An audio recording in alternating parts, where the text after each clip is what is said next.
Pemirsa, pengerau wisatawan ke Monkey Forest Desa Padang Tegal Ubud Gianyar dahat nincap pritat kala libur lebaran. Punika kapanggih sangkaning penerbangan internasional ke Bali sampun kabungkah.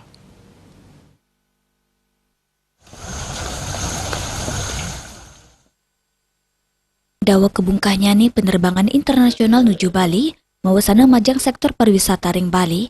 Silitunggilnya nih gena wisata Monkey Forest, sani megena ring Desa Padang Tegal Ubud.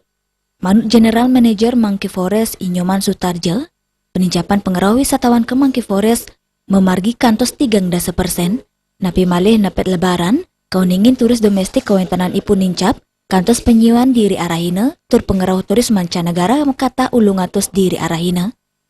Ramian nyane pengerau wisatawan inucap, ketampene melarapan nincapang ketereptian, dengan widangan ideke antuk nyiaga yang petugas ring tengahin alas.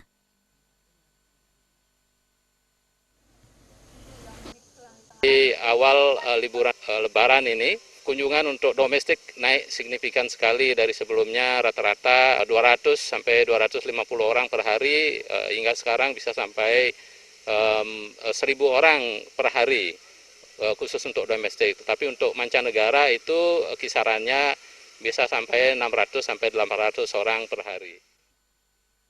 Sile tunggil pengunjung saking Jakarta, Boy Hardian Syamausang, gala puniki kedadosang gala kepertama ipun melancaran ke Monkey Forest untuk nyaksiang pekantanan alam sekahanan sani asri.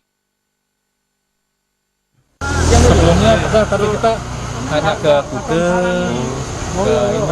nah ini belum pernah, ini pertama kali kita ke, memang arahnya wisata alamnya ke Ubud. Suasana yang sejuk, terus kita juga pelestarian alam, dan kita kebetulan suka juga sama hewan.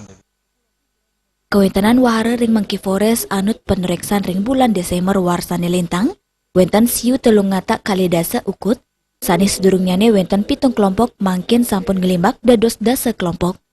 Selami pandemi kahanannya ne nentan nampenin pekobat sekadi amah-amahan, santukan sampun kesokong oleh Des Adat Padang Tegal.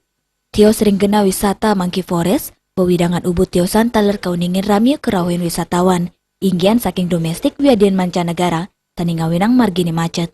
Indrawan Bali TV.